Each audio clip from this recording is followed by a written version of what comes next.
Καλό σας απόγευμα. Good afternoon. One more HIAAD seminar bridge it's going to start in a few seconds. Today we have the pleasure to have with us Professor Socratis Papageorgiou from the Eginition University Hospital in the Medical School of National and Kapodistrian University of Athens here in Greece, and his team. And the title of today's seminar is The Accessibility of Patients with Dementia to Healthcare Services and the Value of Telemedicine, which is going to focus on results from the Andrion CI for Care European project. So thanks, Socratis, for all the effort and putting together a very nice bunch of researchers that they're going to give us their expertise and their experience on these telemedicine services you are coordinating here in Greece. The floor is yours. Yanni, thank you for your proposal, your invitation. Thanks to everybody, to Kostas and to everybody for being with us. We will try to delineate our efforts about in fact, it's the title of the grant we had from the European Commission, the Social Innovation for Healthcare in the Elderly. It was the program where 7 countries, centers from 7 countries have collaborated in order to improve the accessibility, the healthcare for elderly people. We have worked a lot for the issues for people with dementia and cognitive disorders, mostly for people who have mental cognitive deficits and not the common elderly people.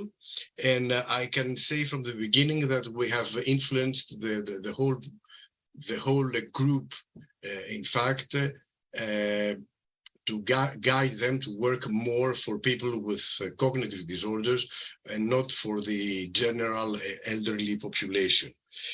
Well, the first part, the first talk that you are going to listen is about the description of the accessibility issues for elderly people with cognitive disorders in the 7 countries that collaborated, the 7 countries from the southeastern part of Europe, but mostly about the data that we have in Greece, about the accessibility issues that patients with cognitive disorders face in their everyday life, and whether, for example, also they use telemedicine facilities or digital health, or how they can have an appointment with a specialist. And the second part will be the description of our experience of doing telemedicine for for 40 islands in the Aegean Sea. You will see the results that we get. We are doing that through the National Telemedicine Network that exists until now only for the islands of the Aegean Sea. So this will be a bit longer description. And then our colleague, Dr. Kontaris, who is GP in the island of Serifos, will give us his perception, how does this works, and how we could improve the quality of our work on that. And then by the end of this afternoon, you will listen about, you will see about the results that we have with the pilot works that we have done through telemedicine, but it's not telemedicine, through telehealth.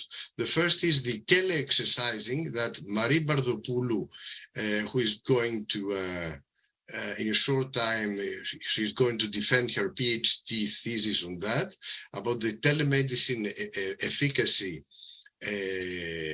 telehealth efficacy for exercising for elderly people with cognitive disorders.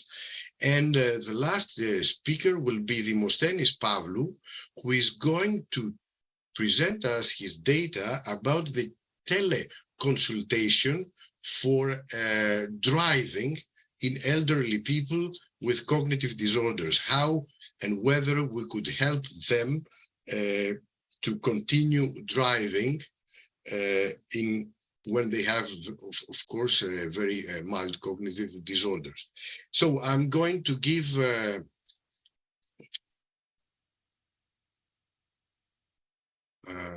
I think screen I have, yes. So I'm going to give the microphone, let's say, to Dionysia Kontaxopoulou and Stella Fragkiadaki, who are going to present us the data about the accessibility issues in patients with dementia and cognitive disorders. Dionysia and Stella are doctors in neuropsychology. They have finished their PhD thesis some years now, and they are working in our group, and they will present us this data. So Dionysia and Stella, I don't know who's going to speak from you. Me. I'm Dionysia. Okay, thank you very much. Thank you very much for this invitation. Today, my colleague Stella and I will present to you the European program C4Care, in which our team has been participating since 2020, and which concerns the identification of challenges for the accessibility of the healthcare system for the elderly with or without cognitive disorders. The goal of the project is the development of a technologically advanced functional ecosystem of long-term care for the elderly, which will be supported by the development and the implementation of new national and regional legislation. The main objective of the project is the application of social innovation to improve the accessibility of the elderly to healthcare services in the Adriatic and Ionian countries. Through the implementation and monitoring of pilot studies in each country, the program aims to create a cooperation network between the countries and to implement a unique strategy that includes regional and national action plans.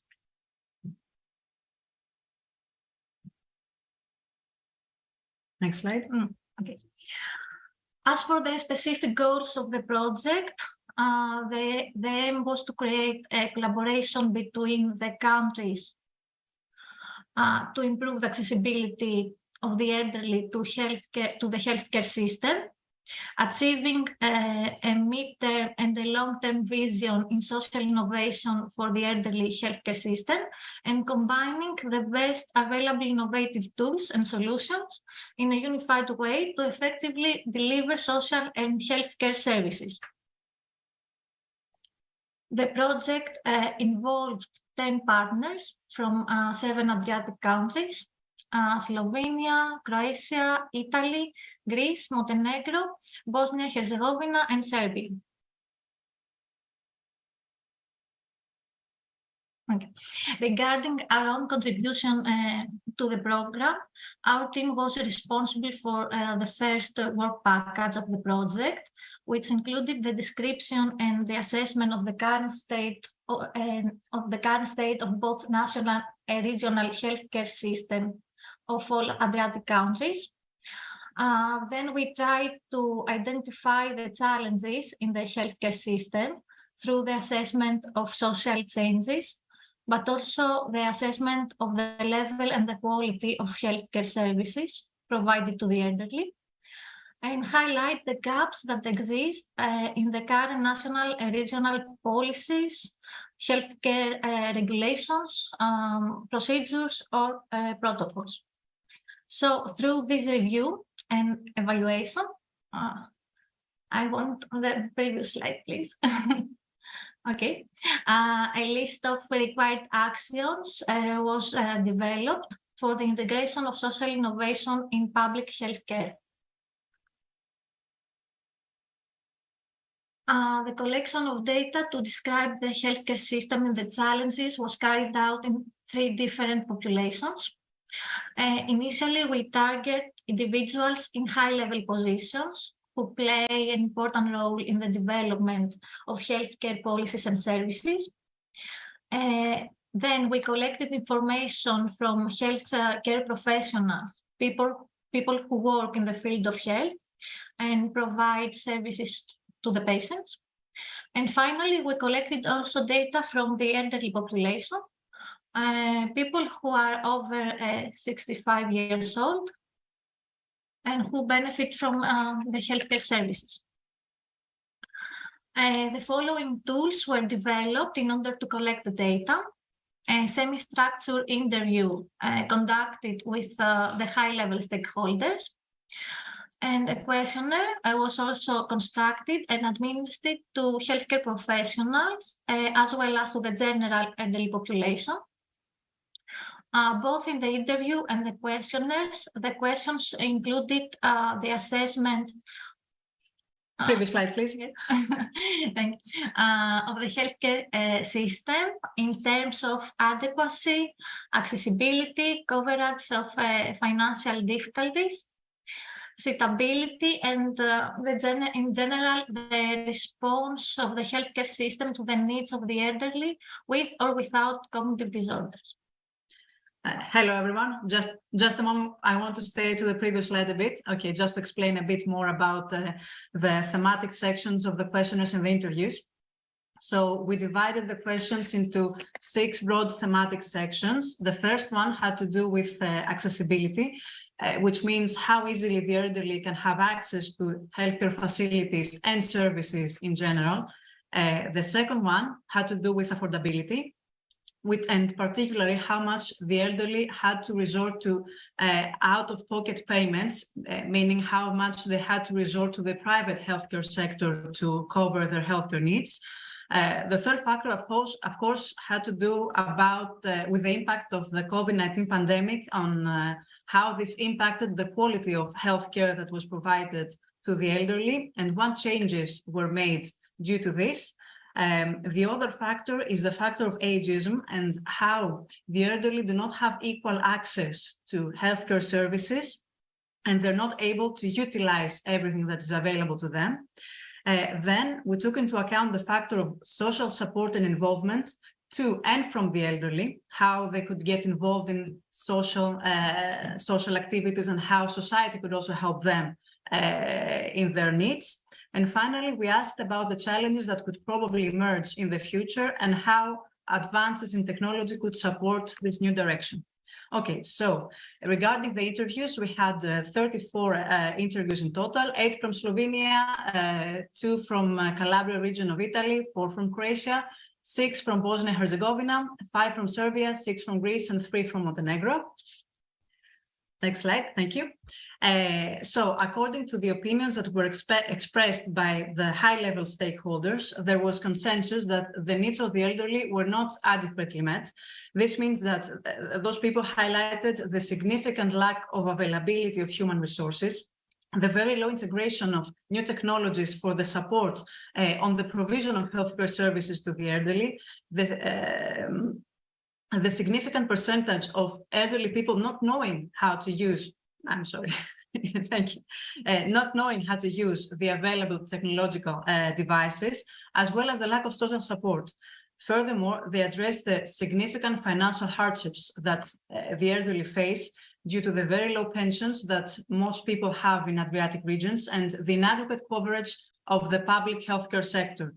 So they need to resort to a lot of private services to compensate for what they need. There is also the lack of proper facilities for patients with mobility limitations, a situation which is also very prominent in rural areas. And this heightens even more the accessibility issues for the elderly. Okay, next slide, please. So when it comes to the future, with a specific focus on the integration of new technologies to the provision of healthcare to the elderly, most stakeholders highlighted that there is a partial integration of new technologies, which becomes even more prominent since most elderly don't know how to use the available devices, the available services, a term that we know as digital illiteracy. So this leads to a partial integration of what we have available now, like telecare, telemedicine, smart housing, and all of the high-level stakeholders that gave the interviews highlighted the need to use the new technologies even more, especially for people with cognitive or mobility disorders. So these are the results of the questionnaires that we administered to healthcare providers and elderly people. As you can see, we had in total 261 people from the part of stakeholders and 717 older people that responded to our questionnaires. Next slide, please. Okay, just a bit of what we found from those questionnaires. There is also general agreement that the elderly face significant difficulties in order to access healthcare services, especially during the pandemic. There is significant lack of information regarding what is available in terms of services for them. And the financial hardships that we described earlier, this is something that both stakeholders and the elderly were very aware of.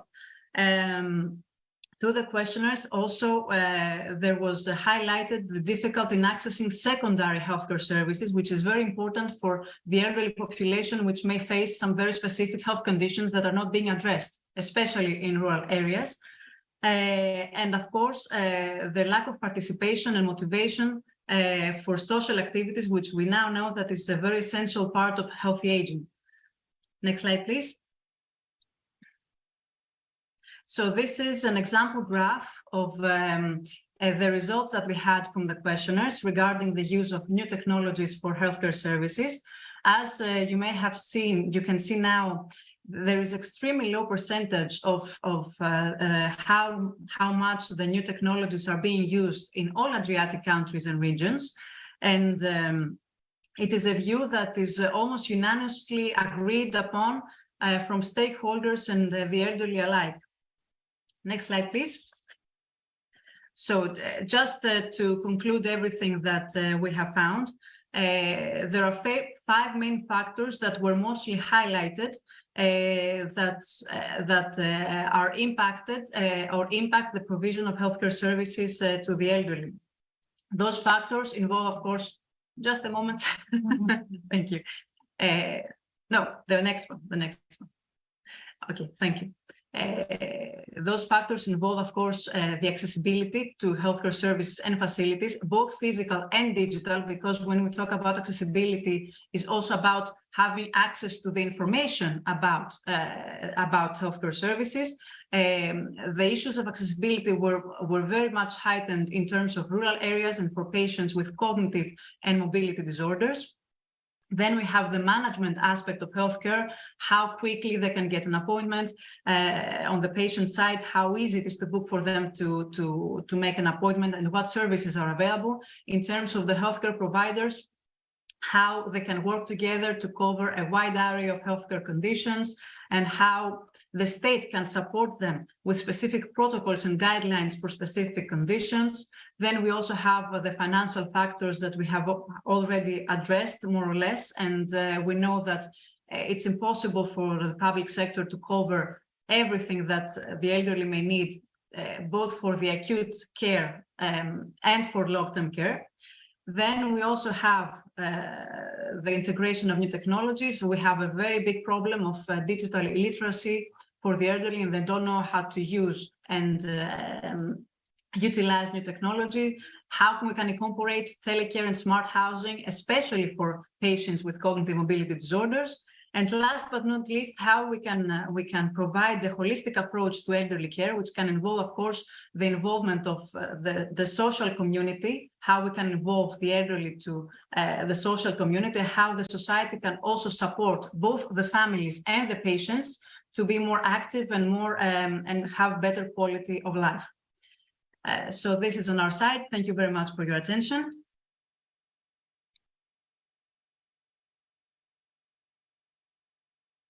Any questions? I think we will move forward to leave the questions in the end of Thalia's talk also.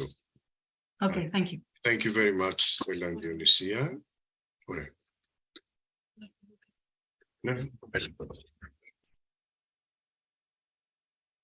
Hello from me.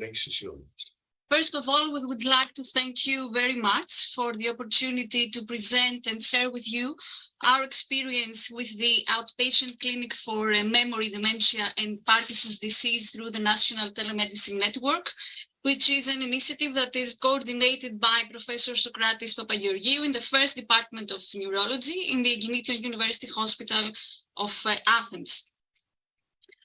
In order to understand the significant social, psychological, and economical impact of the cognitive and movement disorders on the patients, family members, and caregivers, we would like to initially briefly mention some epidemiological evidence from the World Health Organization. At least 50 million individuals suffer from dementia globally, and as we know, Alzheimer's disease is the most common cause of it. Due to the aging population, the prevalence of dementia will triple by 2050, and Parkinson's disease affects approximately 1.5% of the elderly population. The first epidemiological evidence in Greece for cognitive impairment comes from HIAAD study, which is coordinated by Professor Skarmeas, and it has shown that 8% of the Greek elderly population suffers from dementia, and about 13% has mild cognitive impairment. So we see that 1 out of 5 people, older people in our country suffer from a form of cognitive impairment.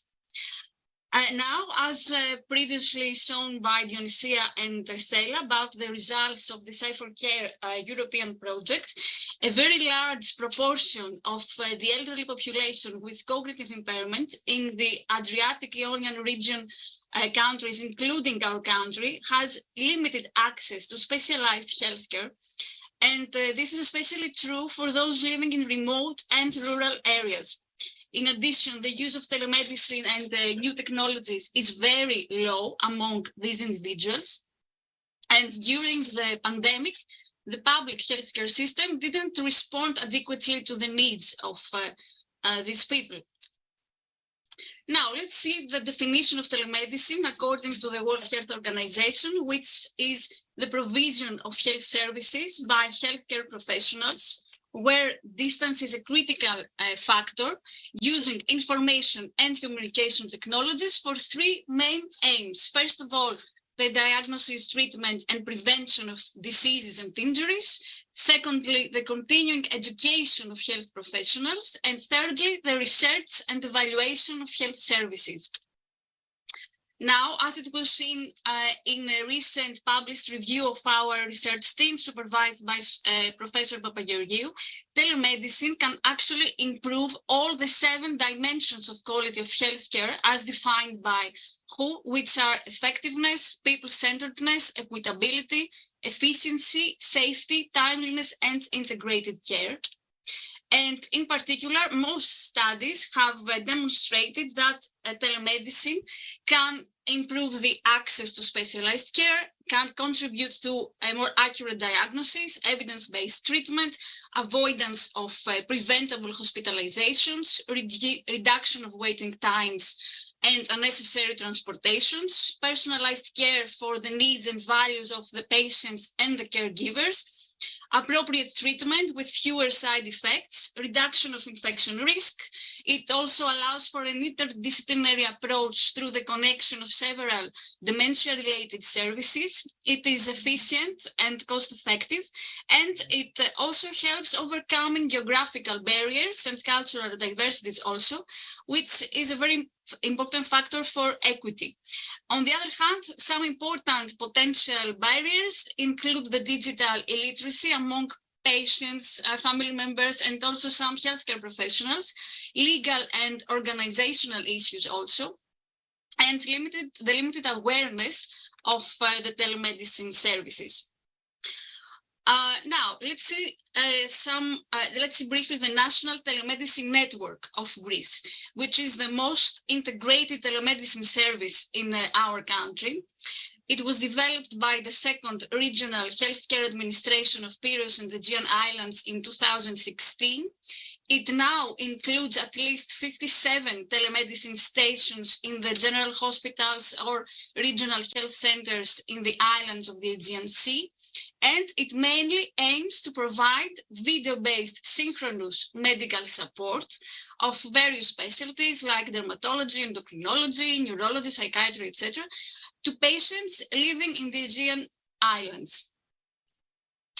Now, the outpatient clinic for memory, dementia, and Parkinson's disease through the National Telemedicine Network, which is supervised and coordinated by Professor Papageorgiou, was developed by the specialized outpatient clinic for memory, cognitive disorders, and rare dementias in the Neurology Department of the Eginition Hospital, and also the specialized outpatient clinic for Parkinson's disease and related movement disorders in our hospital, in collaboration with the second Regional Healthcare Administration of Piraeus and the Aegean Islands. And it was a pilot activity of the SA4Care European project.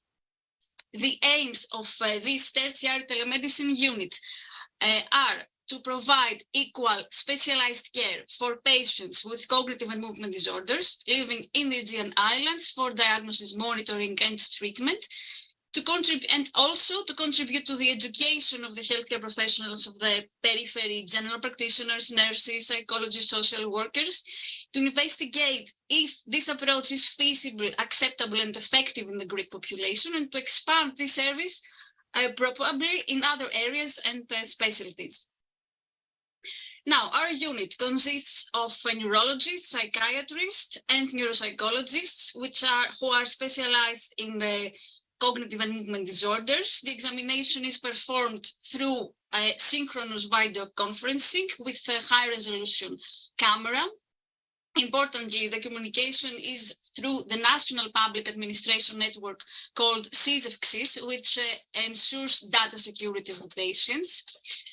Now, because of time restrictions, we asked the general practitioners from the periphery to pre-fill some basic demographic and medical information and be sent to us before the telemedicine visit.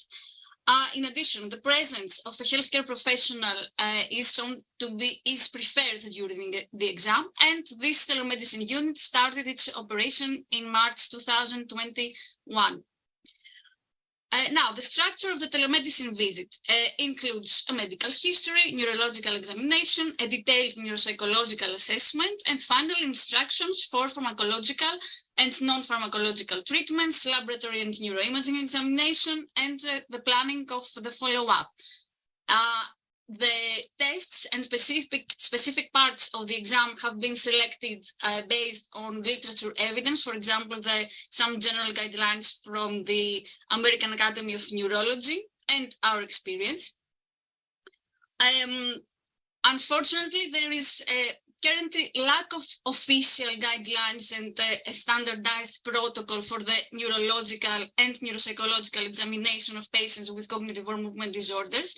Although there are, of course, some general recommendations for neurological patients from AAN, and there are studies regarding the feasibility and the reliability of specific elements of the exam, like MOCA or UPDRS.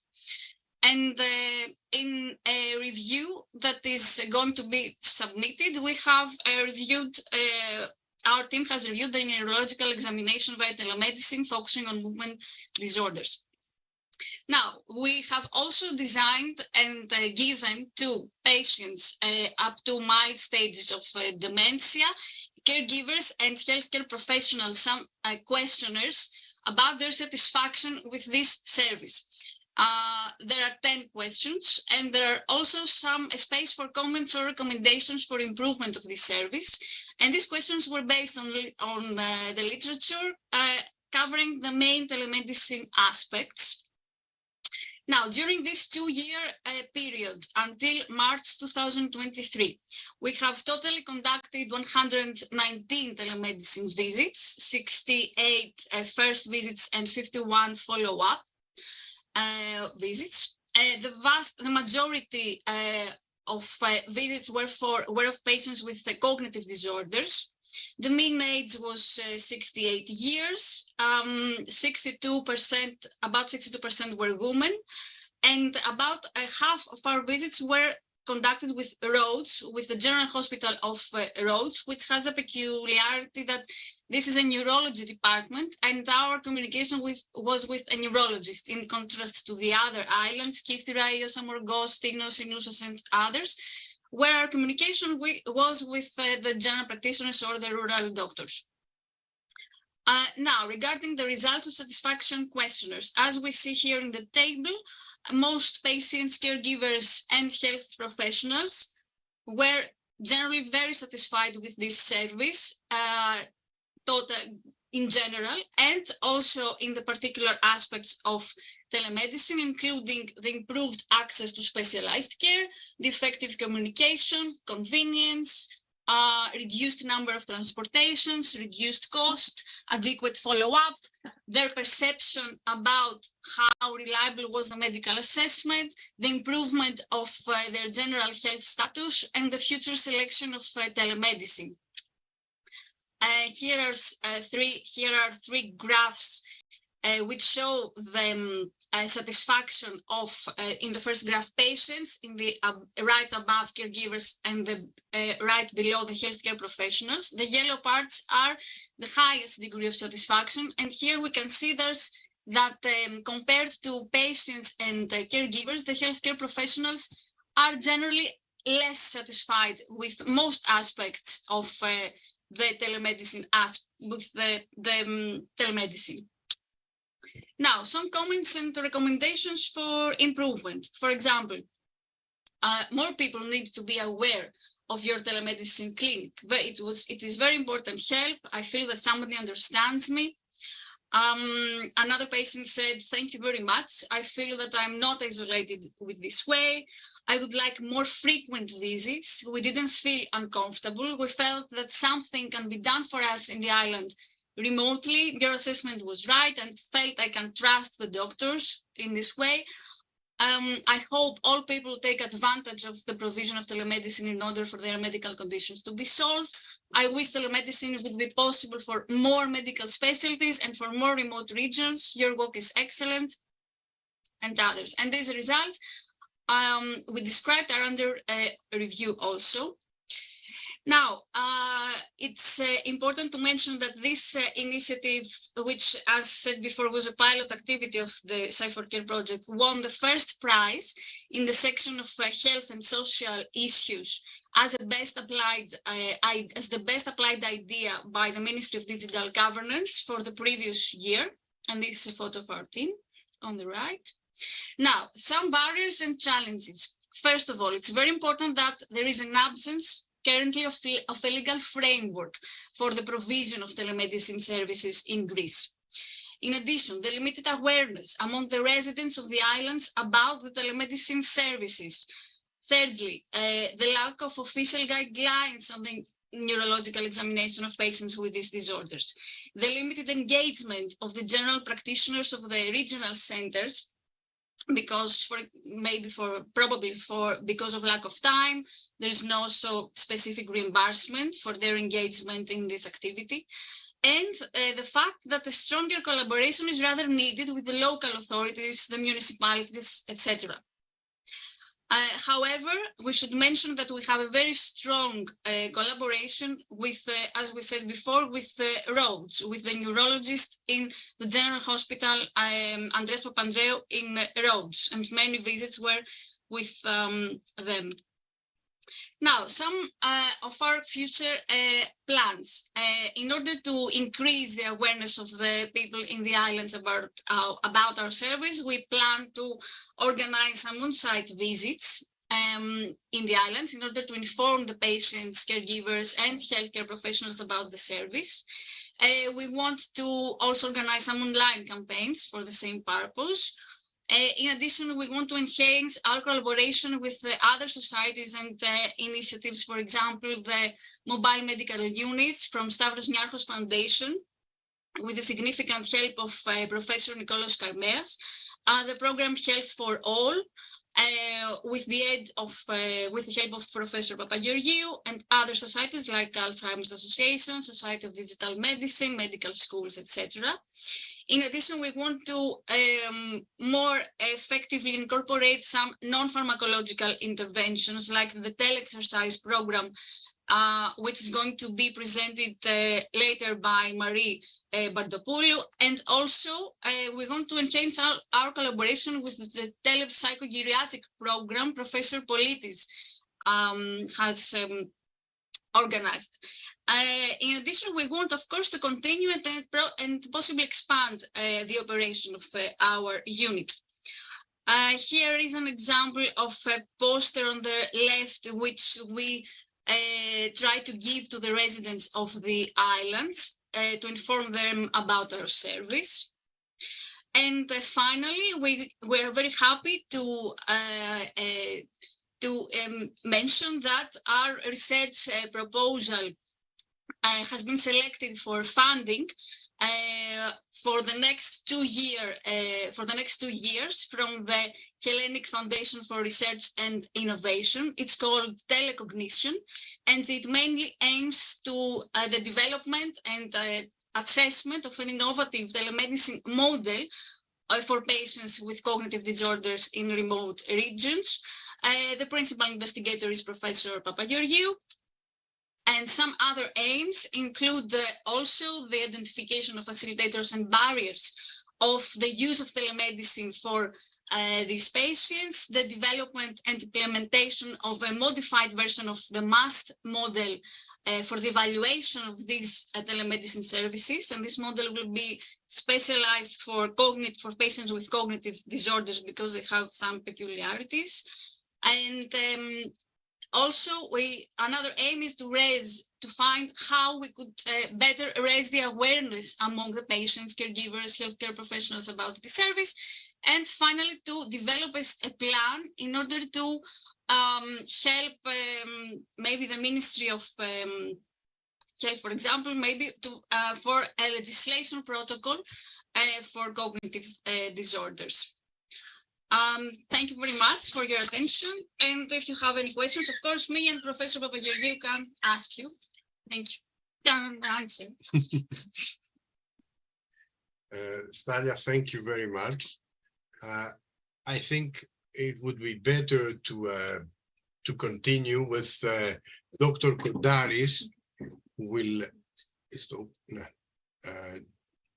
is going to speak us about his experience with this program and any ideas he can have about improving the provision of telemedicine. Dr. Kontaris is the Chief General Practitioner in the island of Serifos.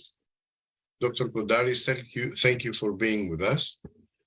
Hi from me. I have to thank you, Professor Papageorgiou, for the invitation. I have to apologize because it's easier for me to express myself in Greek, so it's gonna my presentation is gonna be on Greek. Καλησπέρα σε όλους. Ήθελα να μεταφέρω την προσωπική μου εμπειρία από την επαφή μου με τον κύριο Παπαγεωργίου και με το τμήμα διαταραχής μνήμης, Αλτσχάιμερ και άνοιας. Η τηλεϊατρική υπάρχει... Σωστά, να δω πώς μπορώ να αλλάξω.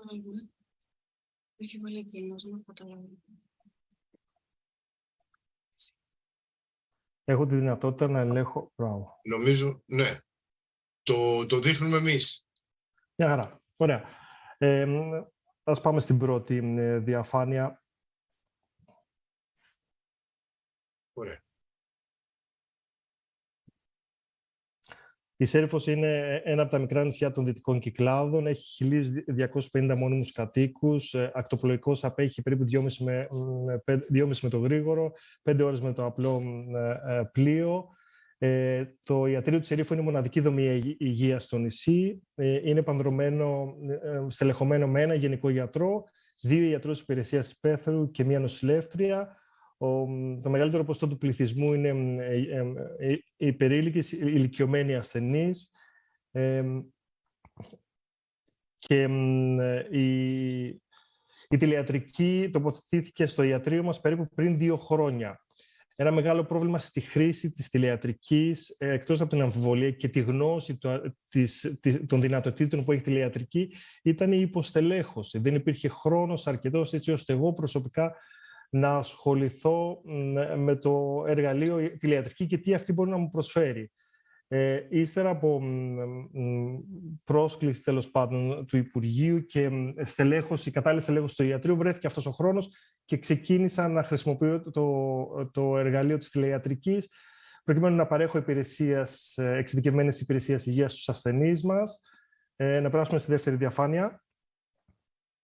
Και έτσι και έγινε η πρώτη συνάντησή μας με τον καθηγητή κ. Παπαγεωργίου. Οι δυσκολίες που έχουν οι ασθενείς ενός μικρού νησιού, όπως είναι η Serifos, στις εξειδικευμένες υπηρεσίες υγείας, είναι η δυσκολία στην πρόσβαση καταρχήν. Και δεν μιλάω μόνο για την Αθήνα, ακόμα και η δυσκολία στην πρόσβαση στο κέντρο υγείας. Δυσκολεύουν να έρθουν στο κέντρο υγείας. Ύστερα, εάν παρατηρηθεί μια αλλαγή στο χαρακτήρα ή στη συμπεριφορά ενός ασθενούς, και ο ίδιος ασθενής και οι ίδιοι συγγενείς, λόγω του φόβου και της ανησυχίας, αποφεύγουν να επισκέπτουν το ιατρείο. Γνωρίζοντας τι μπορεί να σημαίνει και αυτό, το στίγμα είναι ένας πολύ σημαντικός παράγοντας σε πάρα πολύ μικρές κοινωνίες. Η κυρία Αγγελοπούλου και η κυρία Φρagkiadaki ανέλησαν λεπτομερώς τη σημασία της τηλεατρικής. Ποτέ δεν είχα σκεφτεί ότι η τηλεατρική θα μας λύσει τα χέρια σε τέτοιες περιπτώσεις. Και το λέω αυτό γιατί και εγώ δεν ήμουν κατάλληλα προετοιμασμένος να χρησιμοποιήσω τηλεατρική και να αντιληφθώ πώς μπορεί να πάρω εξειδικευμένη βοήθεια από το team του κ. Παπαγεωργίου, προκειμένου να δώσω λύσεις και απαντήσεις στους ασθενείς μου. Συνέπεια της μη προσέγγισης των ασθενών στο ιατρείο είναι η καθυστερημένη διάγνωση, και αντιλαμβάνεστε τι σημαίνει αυτό για την ποιότητα ζωής των ασθενών, αλλά και για τους συγγενείς τους, καθώς επίσης και ένα μεγάλο πρόβλημα, τέλος πάντων, σε τόσο μικρά νησιά, είναι και η έλλειψη κοινωνικών παροχών. Ακόμα και διάγνωση να υπάρχει, αδυνατούν να έρθουν σε επαφή ή δεν υπάρχουν κοινωνικές υπηρεσίες, βοήθεια στο σπίτι ή οτιδήποτε άλλο. Η καθυστερημένη διάγνωση οδηγεί στην καθυστερημένη θεραπεία, κατ' επέκταση και σε πάρα πολλά προβλήματα τα οποία δυσκολεύουν τον ασθενή μας. Και σε αντίθεση οφείλουμε να τονίσουμε ότι η έγκαιρη διάγνωση είναι το κλειδί στην όλη θεραπεία. Τα γνωρίζετε πάρα πολύ καλά. Δεν είμαι ειδικευμένος, είμαι γενικός γιατρός. Η τηλεατρική ήρθε στα μάτια μου φάνηκε ως ένα μαγικό εργαλείο, όπως προείπα, και το οποίο από εδώ και πέρα χρησιμοποιώ ή θα χρησιμοποιώ προκειμένου να βοηθήσω τους ασθενείς μου να έχουν άμεση και γρηγορότερη πρόσβαση στη διάγνωση, στη θεραπεία και στην πληροφορία. Όχι μόνο οι συγγενείς, όχι μόνο οι ίδιοι ασθενείς, αλλά και οι συγγενείς. Αυτό που μπορεί να κάνει η τηλεατρική είναι να εκπαιδεύσει ακόμα και μη ειδικούς ιατρούς, όπως είμαστε εμείς, οι γενικοί γιατροί. Θεωρώ πως μπορεί να χρησιμοποιηθεί ή χρησιμοποιείται κιόλας ως εργαλείο εκπαίδευσης, κυρίως για να μπορούμε να αναγνωρίσουμε τα πρώτα σημάδια αλλαγής, έτσι ώστε εμείς οι ίδιοι να καλέσουμε, να μεταφέρουμε τον ασθενή και να μπορέσουμε να χρησιμοποιήσουμε την τηλεατρική, έτσι ώστε να πάρουμε κατάλληλη βοήθεια. Ας αλλάξουμε τη διαφάνεια. Η έγκαιρη διάγνωση είναι αυτά που τόνισα και όλοι πολύ καλά γνωρίζετε, τη σημασία της έγκαιρης διάγνωσης. Μέσω της τηλεατρικής υπάρχει τεράστια βοήθεια για το σχεδιασμό της θεραπείας, για το follow-up, την παρακολούθηση των ασθενών. Σε περίπτωση που γίνει η έγκαιρη διάγνωση, η συμμετοχή των ασθενών είναι πάρα πολύ σημαντική και η δραστηριότητα και η συμμετοχή στη συνεδρία, η υποστήριξη του οικογενειακού περιβάλλοντος, μιας και είναι παρόν πολλές φορές στην ίδια την συνεδρία με τους γιατρούς από την τηλεατρική. Ανέφερα πριν την πρόσβαση στις πληροφορίες, πηγές και υποστήριξη και εκπαίδευση των γιατρών που είναι το Α και το Ω. Είναι πάρα πολύ σημαντικό οι γιατροί που βρίσκονται σε απομακρυσμένες μονάδες και έχουν το εργαλείο της τηλεατρικής διαθέσιμο να μπορούν να το χρησιμοποιήσουν, αλλά να μπορούν και να εκπαιδευτούν ώστε να μπορούν να αντιληφθούν πότε ένας ασθενής χρειάζεται βοήθεια και να ζητήσουν τη βοήθεια από την ομάδα σας. Το μέλλον έχει πάρα πολλά ακόμα να προσφέρει. Είμαστε ακόμα στην αρχή, θεωρώ εγώ. είναι ένα εργαλείο με δυναμική και με μεγάλη δυναμική και εξέλιξη και περιμένουμε πάρα πολλά να δούμε και για τα οποία είμαστε μόνο ευγνώμονες, εγώ τουλάχιστον, μιας και έχω βρεθεί πολλές φορές στη δύσκολη θέση να έχω ασθενείς οι οποίοι όχι μόνο δεν έχουν διαγνωστεί, αλλά δεν παίρνουν θεραπεία, αλλά δεν έχουν διαγνωστεί κιόλας, δεν έχουν παίρνει διάγνωση και δεν έχουν συναντήσει ποτέ νευρολόγο στη ζωή τους. Όλα αυτά πάσουν από τις ασθένειες που έχετε αναφέρει και δυσκολεύομαι πάρα πολύ να τους διαχειριστώ. Οπότε θα χρησιμοποιήσω το εργαλείο ακόμα και για να σας προσεγγίσω και να ζητήσω βοήθεια προκειμένου να διαχειριστώ αυτά τα δύσκολα περιστατικά. Αυτά είχα να πω. Σας ευχαριστώ πάρα πολύ.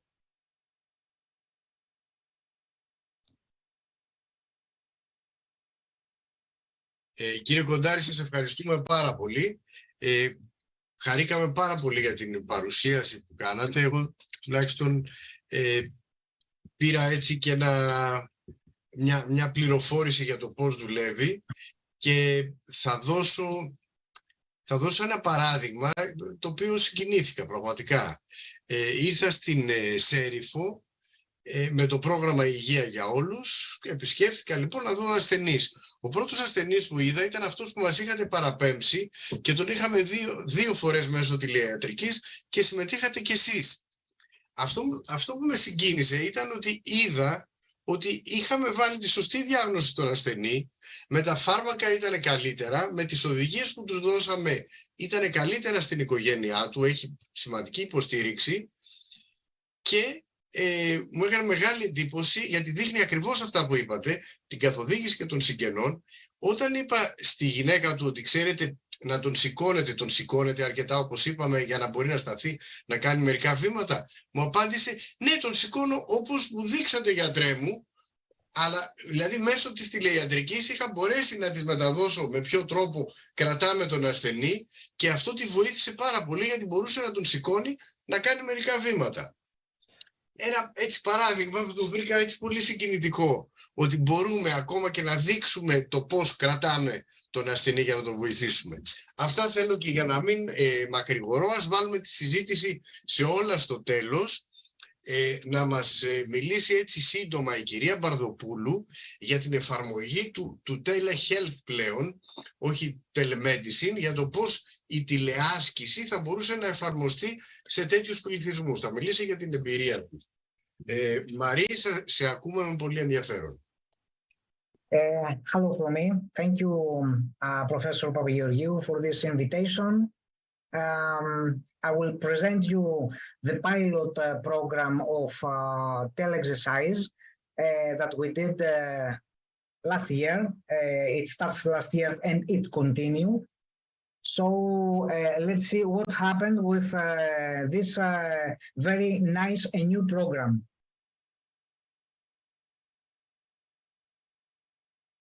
Okay.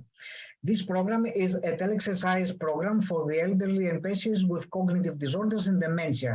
It's a very nice and big collaboration between the first department of neurology at the Genedis Hospital and the laboratory of physiology of Medical School of National Kapodistrian University of Athens.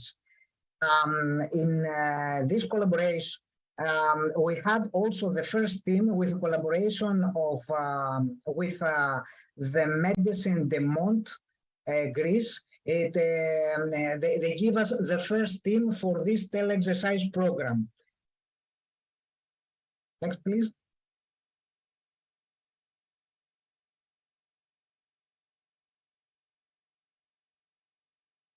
So, let's see what happened. We know that physical activity is a non-pharmaceutical, well-stabilized intervention for everybody, but we know that this program is created mostly for elderly people with cognitive disorders, dementia, and movement disorders.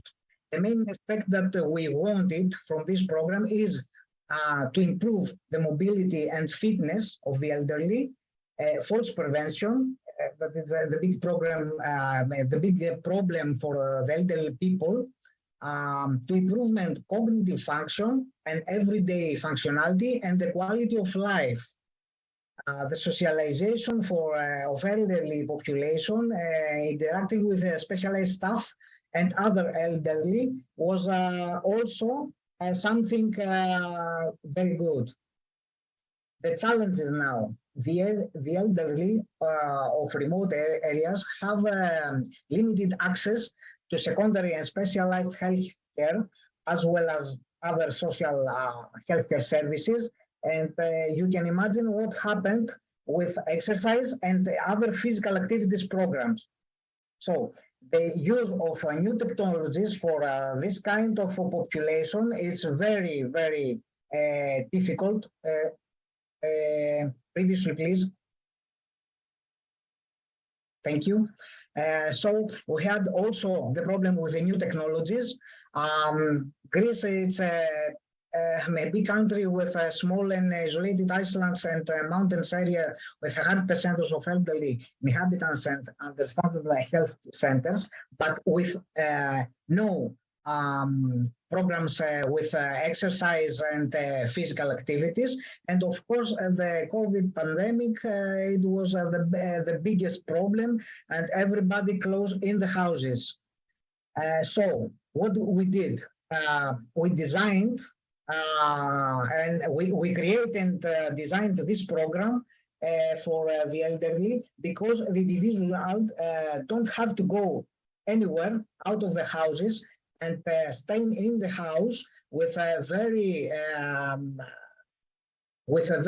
little things around. They can do an exercise program for all over the body.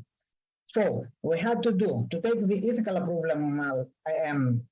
Approval from medical school of National Kapodistrian University to develop a battery of psychometric tools and satisfaction questionnaires that we will need it at the end of the program.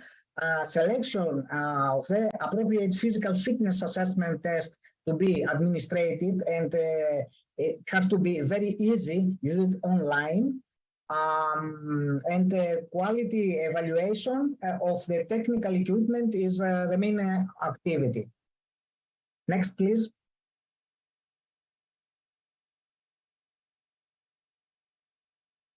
Okay.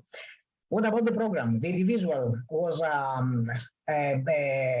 people 65 years old and older, elderly, healthy, or with cognitive disorders and dementia, and movement disorders that participate in small groups of a maximum 10 persons.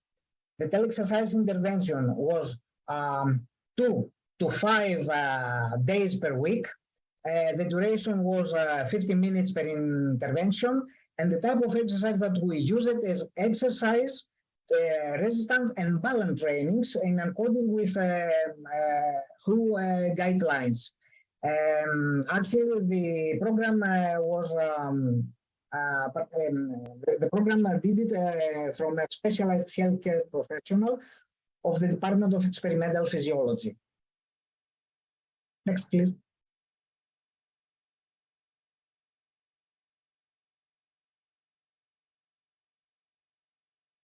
What do I need to participate in the tele-exercise program? Except to say yes. Before I join, I will be evaluated and re-evaluated before and after the end of the program by questionnaires, by tests concerning my motor skills, by tests concerning my quality of life, and by tests concerning my mental health. Why? Because I have to realize the effect of exercise on my daily living and how much it helps me, and of course to continue to exercise and recommend it to the other people. So the results of the program that I showed you, and at the next part, it will be, and the program started at January 2022, and till now we have 3 teams from 9 to 10 persons And these are the results from the pilot, the first team with a collaboration with the Medicine Demont group. The cognitive function goes with TICS questionnaires, and we can see here the increasing, just a little bit, but it's increasing. The mental health, we actually use the DAS-21, and the scores is like this. And it's also, people told us that they feel better, they can move better, and they can think better. They can use the cognitive functioning much better than before the exercise.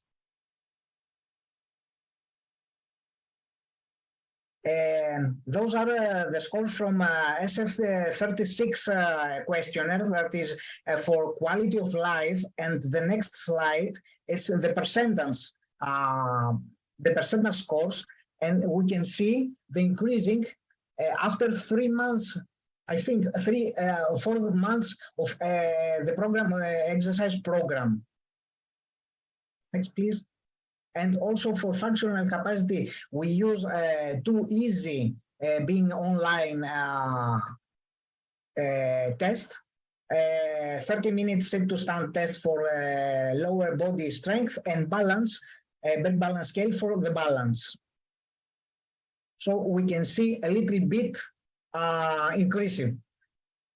What we have learned, teleexercise seems feasibly for the elderly in group by specialized physical trainers in real time, providing an innovating method for physical exercise as a non-pharmacological approach of prevention and intervention. The elderly satisfaction was very high, as they told us, with a teleexercise program, mediating conventions and pleasure.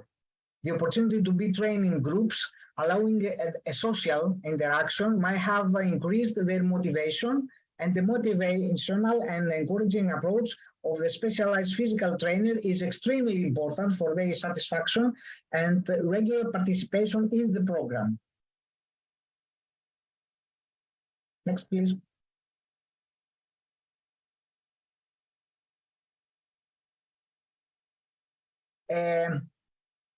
This teleexercise program, we presented at 48th Annual Panhellenic Medical Conference, the design and the pilot implementation of the practical teleexercise program.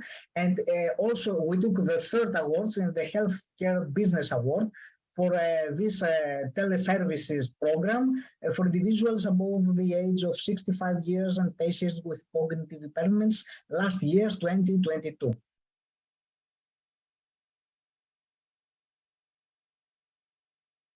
Marie, thank you very much for your presentation. And thank you very much for your attention. Thank you. Demosthenis Pavlou is going to give us a short description about the teleconsultation. Yes, because we are a bit behind the time. Yanni, I think we are. Yes. Thank you. Thank you. Thank you. And Demosthenis will do that very fast. Thank you. It is not fair. It is not fair for me, but it's very unfair. Unfortunately, you're right. You're absolutely right. Yes. First of all, thank you very much for inviting a transportation engineer in let's say, medical seminar series. So what I'm going to present you very briefly here is a pilot activity that we made in the framework of CI for Care project. The question that we are going to answer is if we can predict safe or unsafe or risky driving for the elderly through just a self-assessment of their driving behavior. The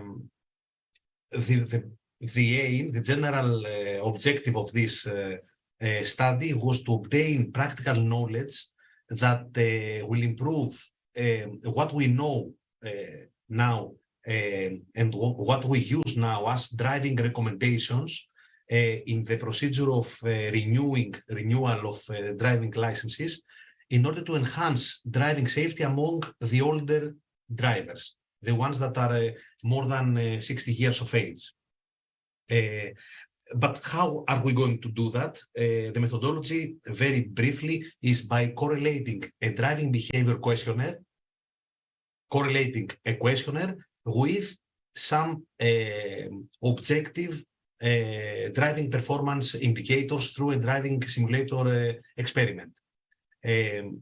So what we know that driving is not an easy task. It's something difficult.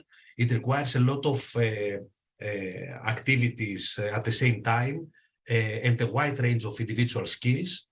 It requires good spatial perception and well-coordinated control. And as the aging procedure is going, there are some impairments in visual, cognitive, perceptual, or sensory capabilities of the drivers. And it is very important because if we are going to speak with road safety numbers, fatalities, or serious injuries, we have to have in our mind that older drivers are the second highest fatality rate age group among all age groups in European Union, according to the latest statistics. So it is very important to reduce these road safety numbers. So, as I told you, we developed a mechanism in order to enhance the accuracy of recommendations if one older driver is safe to drive or is at risk. We correlated the driving simulator experiment indicators with the answers of a self-assessment questionnaire that the older drivers answered for their behavior. Very briefly, the driving simulator experiment, it is in the National Technical University of Athens, we have a quarter cup driving simulator with 3 LCD wide screens.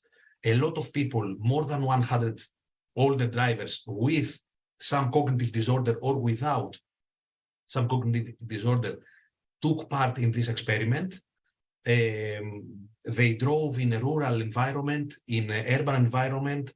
If we move on with the next slide, and some unexpected incidents were designed, were programmed to happen in front of them, as a donkey moving in front of them as they drive in a rural road, or a child chasing a ball in an urban environment. So, moving on,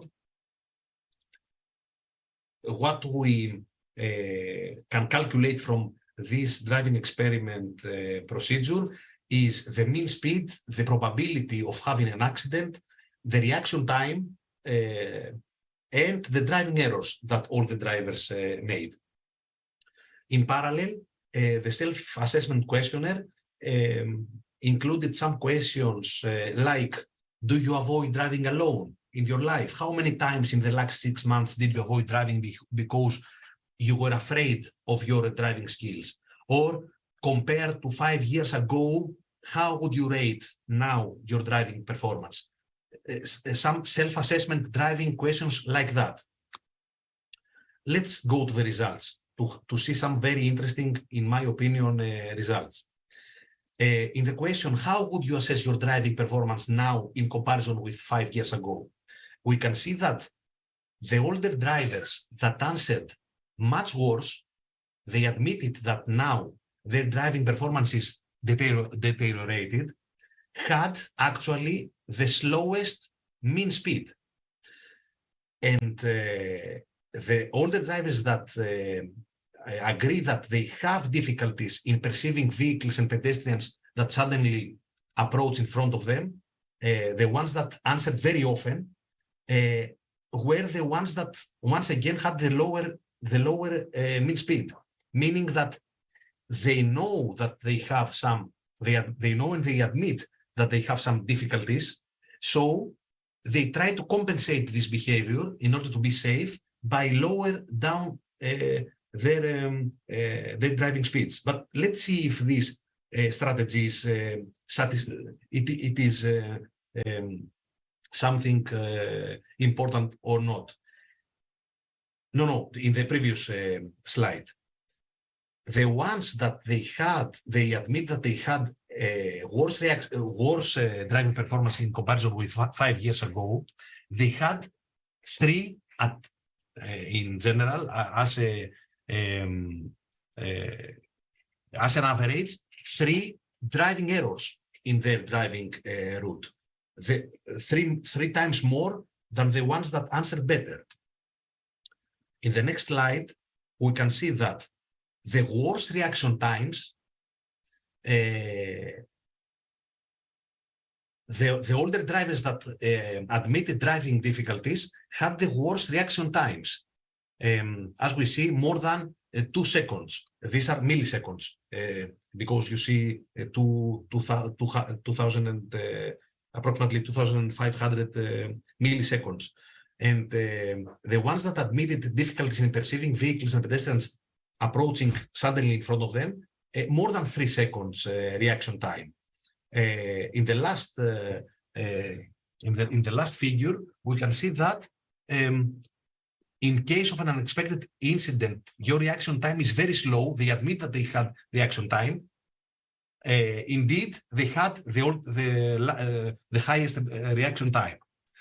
And if we go to the most important road safety parameter, which is the accident probability, if they actually crashed an incident or not, and I'm finishing with this one. If we move on to the next slide. We are running out of time. Yes, 1 minute. Please. We see that the older drivers that admitted difficulties, 100% had accident. The accident probability was 100%. So they crashed in all the incidents that happened in front of them.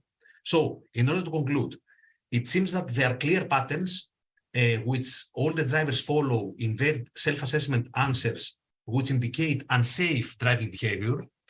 The ones that admitted difficulties actually had the riskiest driving profiles. So we can use this mechanism in order to use it by doctors, by practitioners in the driving renewal procedure of the elderly drivers, in order to answer with safety in the question, is this older driver safe or not to drive? Okay, very briefly, this was this pilot. So thank you very much for your attention.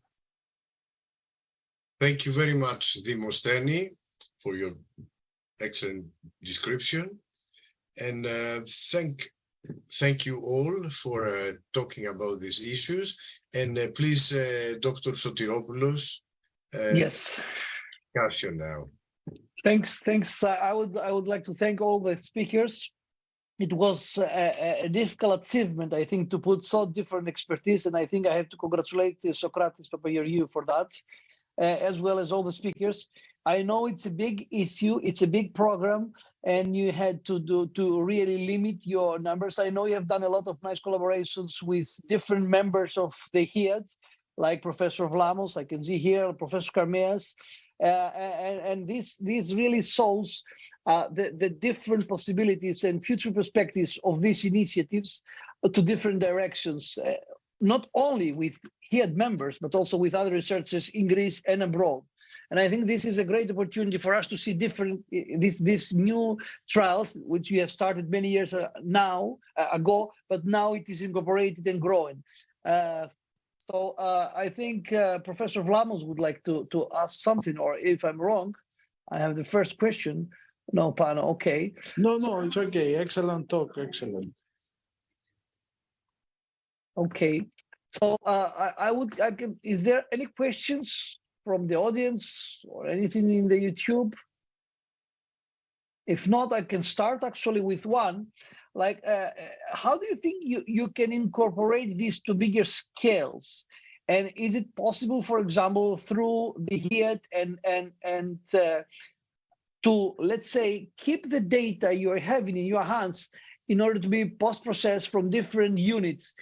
For example, the Professor Vlachos that you have already collaborated, or other data in order to make kind of a bigger program that could go in a bigger, let's say, grant application, or even apply to the Ministry of Education, to the Education and Health, that could be together, because that has to do with both health and education. I know it's different questions, but I think it would be nice to start discussing all these different issues. Well, I try to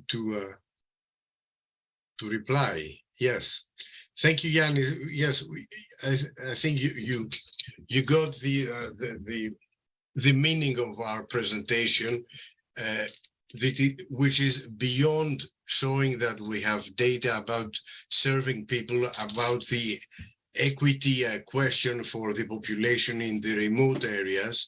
It is something beyond that has to do with education, as Dr. Kontaris has shown us, has presented us. Well, it was in Greek, but I think most of you understood that it's a kind of continuous medical education for doctors in remote areas, how we could help better people to the diagnosis, follow-up patients, yes.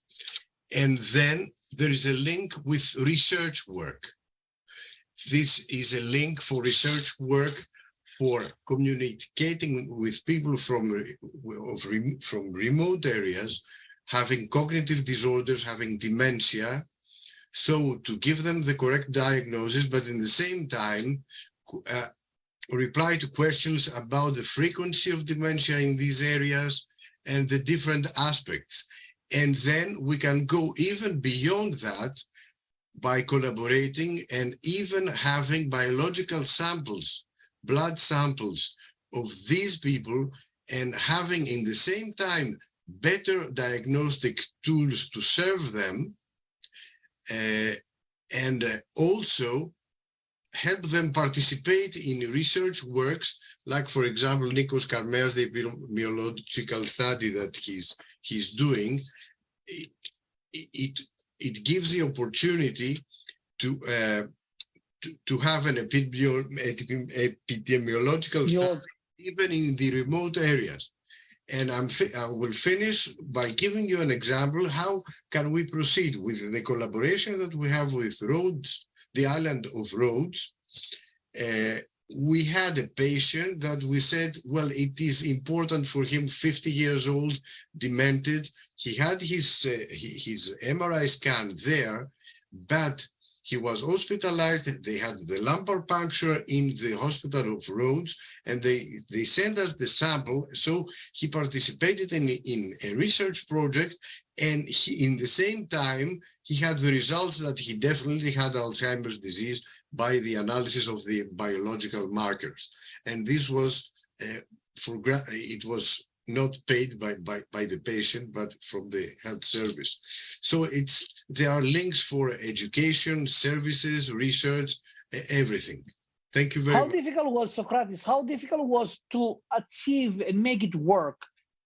Why I'm asking this, immediately you already mentioned that, how easy would it be to incorporate other islands from Ionian Sea, from other hospitals, especially because, for example, in Corfu, Professor Vlamos' lab in the University of Ionian is there. So we could incorporate in the same and making it bigger. How easy it is. And I know from Dr. Pavlou presentations that we have the tools to do that stuff.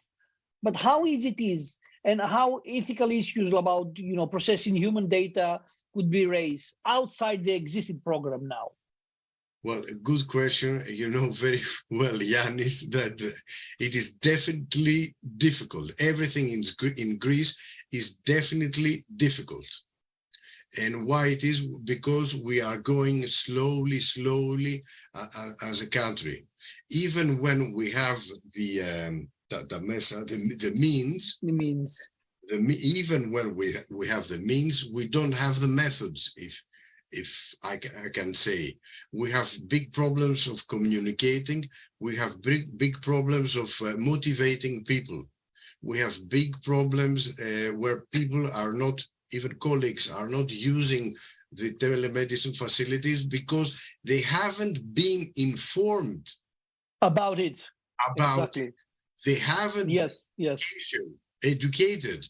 So the state waits for the doctors just to go there and start using telemedicine without any proper information. So these are the big problems. And I have to say that even the framework, the legislation about telemedicine in Greece does not really exist. It's a very vague definition of telemedicine with a law of 2011, and we are here 12 years later, and it has not been improved. So you think we also need a change of the law, the whole law package that yes, will support it first in order to move forward. Exactly. So how about how do you see this network, this telemedicine network, as a tool together with HIAAD or together with Παρατηρητήριο για την Άνοια that could go and create some programs for education of general doctors for dementia, for this kind of stuff. So one part of your project, if we can make a small program that we can send in different general hospitals in collaboration with local prefectures. Excellent. How do you think, how difficult you think it will be to achieve? Because you have a lot of data and you have the experience of making a 1 or 2 days package or 2 afternoons package that could be even, by Zoom. Am I right? Exactly. Yes. So you think this is a good initiative that we could discuss again with HIAAD members and the ministry? Yes. Okay. You're in my mind. You're in my brain. Okay. You were thinking exactly the same. Please. To help to educate doctors everywhere in Greece, even in the most remote areas, how to deal with the patients, and in the same time being close to them, to help them, of course, with their patients, but in the same time educate them how to deal with their patients. This is the most important, I think. Okay, great. So I don't know if there are any other people who would like to ask. I'm sorry for the late, but I think it was a very enriching and multidisciplinary approaches that we see on these new ways of helping patients, of training doctors, as well as new ways of having an established research project, clinical research project all around the country with such a fragmented, mainland and the islands. And that's a very good example. Once more, I would like to thank and congratulate Professor Papageorgiou and all his team with this different multidisciplinary team, that despite the big number of people, we are very happy to have so different approaches on the same task. And I think this is a very good example. Once again, thank you, Socrates. Thanks everybody for presenting and participating. And we will see you again in the next HIAAD meeting, which will be, as always, the first Thursday of each month on the 2nd of November. Thanks again for being with us. Thank you very much.